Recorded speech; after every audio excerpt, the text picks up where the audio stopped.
Dos estúdios da S Brasil, eu sou Kevin Tamanini e o tema de hoje é o cenário da doação de órgãos e a campanha Setembro Verde, dedicada à conscientização e ao incentivo à adesão a essa causa.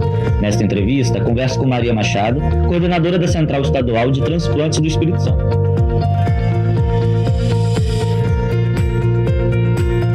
Maria, agradeço a presença e começo perguntando: qual é o cenário da doação de órgãos aqui no nosso estado? Eu que agradeço a oportunidade. O Espírito Santo hoje, ele conta com 2 centros transplantadores que realizam o transplante de rim, fígado, coração, córnea e medula óssea. Tá?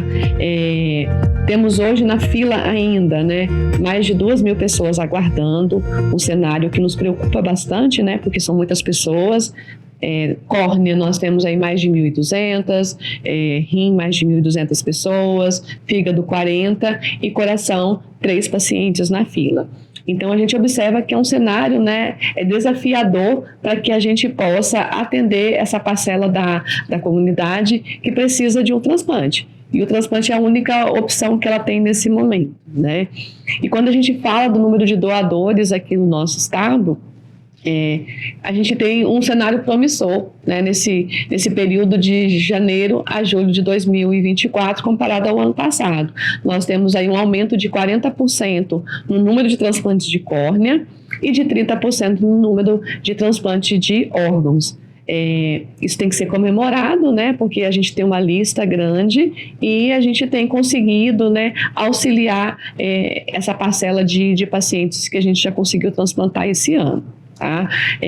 O número de doadores efetivos também teve um aumento de 20% e o que a gente comemora bastante é a queda no número de recusa familiar aqui no nosso estado. O Brasil é reconhecido como referência em transplantes e eu gostaria que você falasse os principais fatores que credenciam esse título, que é maravilhoso para nós em relação a outros países.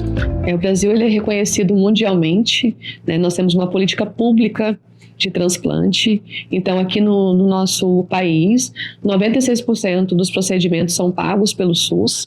Então, você tem acesso a esse programa gratuitamente, E é um dos programas que tem um bom desempenho, Então, hoje somos a referência mundial no transplante. Você, como coordenadora do centro, você percebe que está havendo um aumento no número de transplantes realizados, entendeu? E também de doadores? Hoje, o cenário ele demonstra que a partir do momento que nós aumentamos o número de doadores, nós aumentamos o número de transplantes, Então, é proporcional.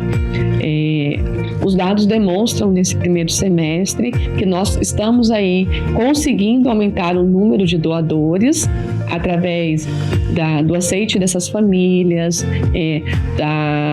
de doadores que tem aí uma qualidade, uma manutenção boa desses órgãos e que tem aí uma capacidade grande de alocação desses enxertos. Então, o cenário hoje, para nós, da Central de Transplantes, ele é promissor. A gente observa que a gente tem muito para melhorar ainda, se a gente aumentar o número de notificações, aumentar a educação continuada dentro das instituições hospitalares, trabalhar um pouco mais ainda a conscientização da sociedade para reduzir essa recusa familiar, eu falo que meu sonho é chegar aí pelo menos uns 20%, de recusa familiar aqui no nosso estado. Se a gente conseguir isso, o nosso cenário ele vai ser bem diferente no próximo ano.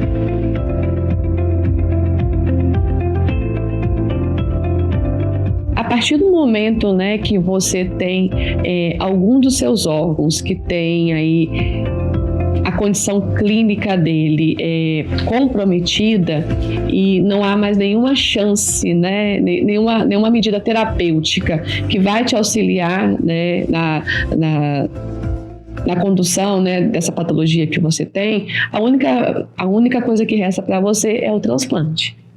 Então, a gente está falando aí, por exemplo, de um paciente que tem uma hepatite fulminante, A única opção dele nesse momento é realizar um transplante, de fígado. Então, cada necessidade, cada órgão que está sendo acometido, por uma patologia, ele entra numa lista. E aí ele vai seguir os critérios, né, para que você possa entrar nessa lista e receber um órgão de um doador. Então, primeiro a gente vai pelo critério ABO, né, a compatibilidade sanguínea, o peso e altura, a compatibilidade genética, no caso dos rins e do coração, e o que é principal, né, e primordial, que é o que define o seu lugar na fila, é a urgência que você tem para poder receber esse órgão. Maria, e por que não é correto falar em fila, mas sim em lista de transplante? A fila, ela te dá uma noção de ordem, né, de ordenamento, primeiro, segundo, terceiro e quarto. E a lista, ela traz critérios para que você esteja dentro, né, daquela categoria. Então, por exemplo, quando a gente cadastra um paciente que precisa receber lá um fígado, existem critérios que o médico dele vai colocar no sistema, né? Então, assim, só para fazer um parênteses aqui, toda a distribuição e toda a inserção desse paciente é feita por um sistema, né, que é nacional, que é fiscalizado, né, e auditado pelo Ministério da Saúde, através do Sistema Nacional de Transplantes, e que é auditado a qualquer momento, né, que a gente precisa ter acesso, tá? Então, o médico, ele vai cadastrar esse receptor nesse sistema, e esse médico, ele vai definir dentro desse sistema quais são os critérios que ele aceita para aquele paciente. Então, por exemplo, lá ele vai perguntar para o paciente, vai avaliar junto com ele, para esse receptor: você aceita um doador que tenha feito uso de uma droga injetável? Você aceita um doador que tenha que era tabagista, que era etilista? Você aceita um doador que tem algum tipo de sorologia que pode, né, nesse caso, você receber? Aí ele vai criar ali dentro critérios para que você possa receber o melhor órgão. E quando a gente faz o cadastro desse doador, que é feito pela Central de Transplantes, a gente tem ali perguntas muito parecidas com essa, a gente cadastra todos os dados desse doador, e é nesse momento que a gente faz o encontro desses dados, que aí é o que a gente fala de ranking, né, que a gente cruza os dados do doador, que são colocados pela central, com os do receptor, que foi colocado pela equipe médica lá quando ele passou pela avaliação pré-transplantes e foi cadastrado nessa fila única. Sabemos que existem casos de priorização nesta lista de transplantes. Como isso é avaliado? E sabemos que tem um grande exemplo, né, que aconteceu agora recentemente. Você pode comentar um pouco sobre? A partir do momento, né, que você precisa de um transplante, né, de um órgão sólido, você tem critérios ali muito bem estabelecidos. Aquele critério de urgência, se você não recebeu o órgão, por exemplo, dentro de 12 horas, 24 horas, né, você pode ir a óbito. Então, esse é um critério de urgência. Quando a gente tem um critério de urgência, o médico que cadastrou esse receptor, ele tem que encaminhar, né, todos os dados necessários para que se coloque dentro desse sistema, e aí sim, esse paciente recebe pontuações dentro do sistema e ele sobe, né, para essa lista única que nós temos. Então, a gente tem aí um paciente que é prioridade, que a gente fala, tanto a nível estadual quanto a nível nacional. Então, se aparecer um órgão aqui no estado e for compatível com esse paciente, esse órgão será dele.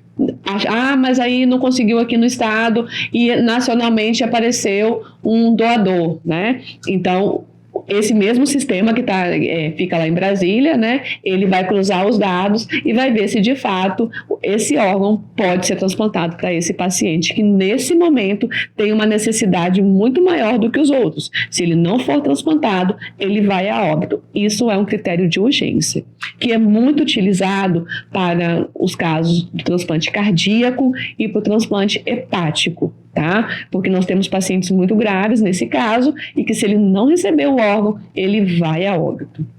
E aí um dado interessante que você pode observar na fila, né, que é a menor fila, que é a do fígado, a do coração. Por quê? Esses pacientes, eles não conseguem aguardar a espera, né, desse órgão, se a gente não tiver o doador. Então, eles vão a óbito. O que aconteceu recentemente aí, aqui no estado do Espírito Santo, a gente tem casos de paciente que deu entrada na segunda-feira e em 48 horas ele recebeu um fígado.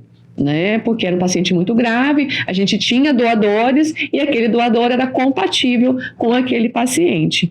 Então, o que a gente espera é o aumento do número de doadores para que, quando esse paciente grave entrar na fila, ele tenha, de fato, a oportunidade e a chance de ter aí as suas condições clínicas, uma melhora da sua condição clínica e uma nova oportunidade de vida.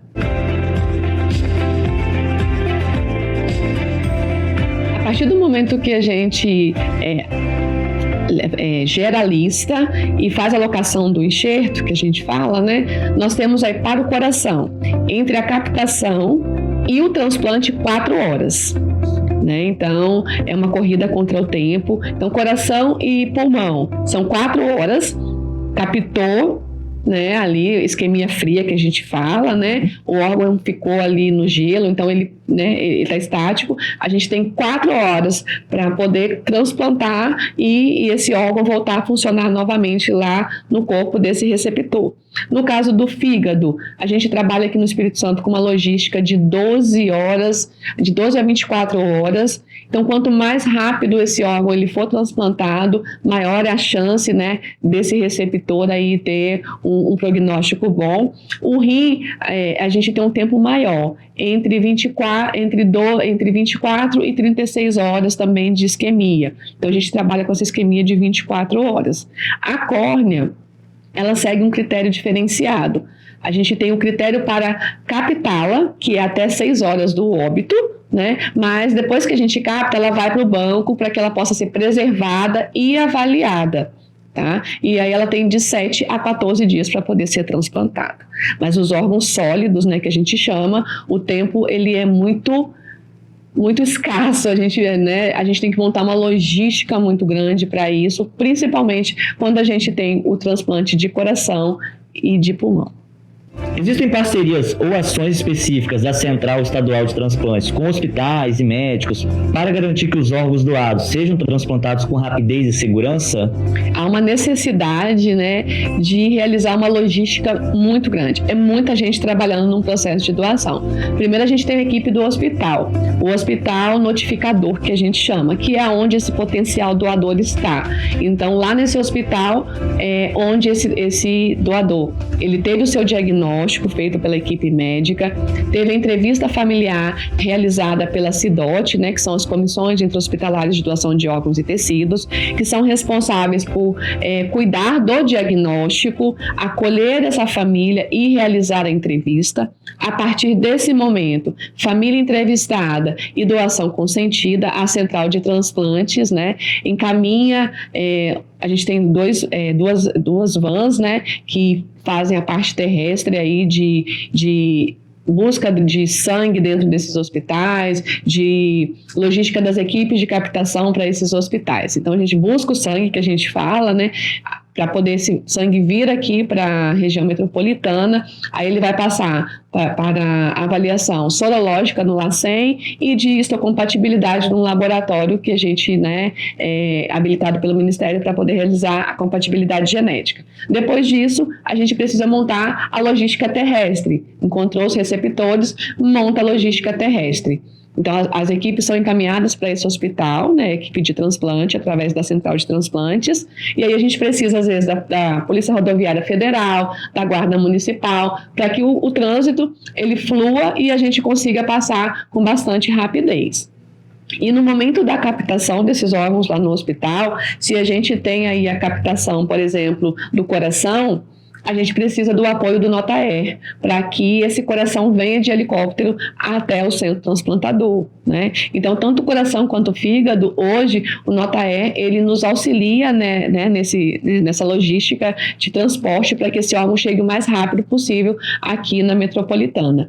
E tem os casos em que, às vezes, a gente não acha o nosso receptor aqui no nosso estado e a gente oferta para a nacional. Então, equipes de fora do estado vêm, né, ou pela FAB, né, pela Força Aérea Brasileira, ou também através, né, de jatinho ou de outra aeronave que fique disponível para que essa equipe venha para o nosso estado, faça a captação e retorne também mais rapidamente para o seu estado.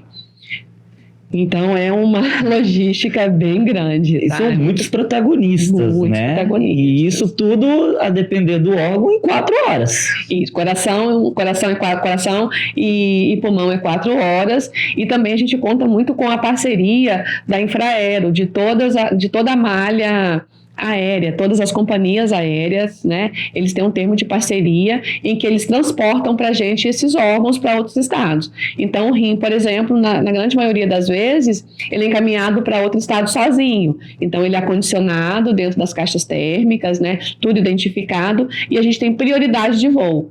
Então, a gente, né, tem todo um protocolo, né, a companhia aérea fica responsável pela entrega desse órgão lá no aeroporto e alguém da central de transplantes daquela unidade federativa vem buscar o órgão. Então, nós temos prioridade de voo, tanto para decolagem quanto para pouso. Né? Eles também nos auxiliam com a vinda de equipes de fora que precisam vir também, né, dentro da malha aérea. Então, assim, é muita gente, né, envolvida dentro do processo, é uma orquestra e nada pode dar errado, né? Todo mundo tem que estar ali muito bem alinhado para que a gente possa garantir que aquele órgão captado chegue no receptor e que, de fato, esse receptor tenha a vida dele modificada através da doação.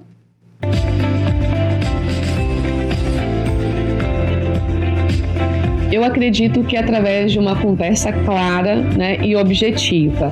Nós não temos o hábito de falar sobre a morte, a gente tem muito medo de falar sobre a morte. A gente vai falar sobre a morte com alguém, bate na madeira, você tá louca, por que você está falando isso agora? Não, né? Então, assim, a morte é uma certeza. E diante dessa certeza, o que eu posso fazer? Né? O que eu quero contribuir com isso? Então, é de fato sentar com sua família e deixar muito claro: no momento da minha morte, eu quero que os meus órgãos sejam doados e gostaria de ser respeitado, porque a família, pela lei brasileira, é quem é responsável pela autorização desses órgãos. Então, eu acredito que através da educação, através da conscientização, da queda desses mitos, é que a gente vai fazer aí um bom trabalho e as famílias, elas vão ter aí essa cultura doadora bem colocada dentro da nossa comunidade. Maria, sabemos que existe a possibilidade de registrar em cartório o desejo de doar órgãos. Isso funciona de fato? Hoje, né, nós tivemos aqui, esse ano ele foi marcado por mais uma ferramenta, né, de expressão, né, que o Conselho Nacional de Justiça trouxe aí o AEDO, né, que é uma plataforma que você entra e aí você emite uma certidão, né, dizendo que você é doador de órgãos. Lá você escolhe quais são os órgãos que você quer doar, né, e emite uma certidão. Esse cartório vai te emitir uma certidão. Então, isso ajuda as famílias a tomarem essa decisão se elas não tiveram essa conversa com você anteriormente, tá? Mas a gente ainda observa que tem na carteira de habilitação, tem no nosso RG, mas é uma pergunta, né, que você pode deixar a sua resposta expressa nesse documento, mas quem vai autorizar é a sua família, então ela precisa respeitar o seu desejo no momento certo da doação. Maria, a pandemia da Covid-19 impactou o número de doações e transplantes aqui no estado? A pandemia ela foi um momento de muita dificuldade, né, em todos os setores da saúde. E no transplante isso não foi diferente, porque era uma contraindicação absoluta, né, se o paciente que teve o diagnóstico de morte cerebral tivesse Covid, né? Então foi um momento muito difícil, nós tivemos sim uma queda muito significativa no número de doadores e de transplantes. O maior impacto foi na fila de transplante de córnea, tá? E de rim, doador vivo, porque eram cirurgias eletivas. Então o risco não valia a pena a gente ter esse risco, né? Dar esse risco para esse paciente que já estava com sua condição de saúde não tão boa, né? Mas a gente tem observado que agora, em 2023, como eu acabei de explicar para você, esse número ele tem começado a melhorar, né? E aí a gente espera, né? Hoje nosso tempo de fila para córnea é de 3 anos aqui no nosso estado para o transplante. A gente espera que com o aumento do número de doadores a gente consiga aí pelo menos em 2 anos melhorar essa fila aí e dar qualidade de vida para esses pacientes que estão aguardando.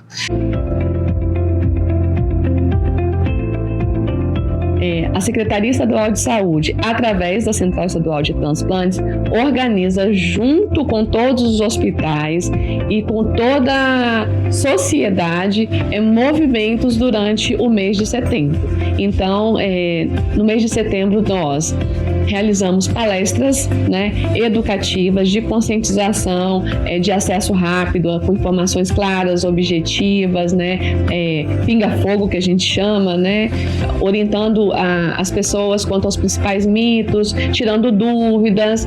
Temos também momentos de educação, de formação, né, porque nós temos aí equipes de saúde que precisam, né, ser aí habilitadas e precisam ter aí uma educação permanente dentro desse processo que ele é muito complexo. Fazemos caminhadas para que as pessoas possam, né, aderir e vir conosco e também criar ali um momento, né, de convivência. Trazemos doadores, trazemos transplantados para poder dar seus depoimentos e ver que de fato, né, a vida pode continuar. Então a gente cria áreas e momentos para que todos possam discutir a importância da doação e conscientizar a população, tentar conscientizar a população como um todo e desafiar mesmo a população a falar sobre esse tema que ainda é cercado de muitos mitos e de muito medo ainda para a nossa sociedade. Maria, agradeço pela sua presença e pelos seus esclarecimentos sobre o cenário estadual da doação de órgãos aqui no Espírito Santo.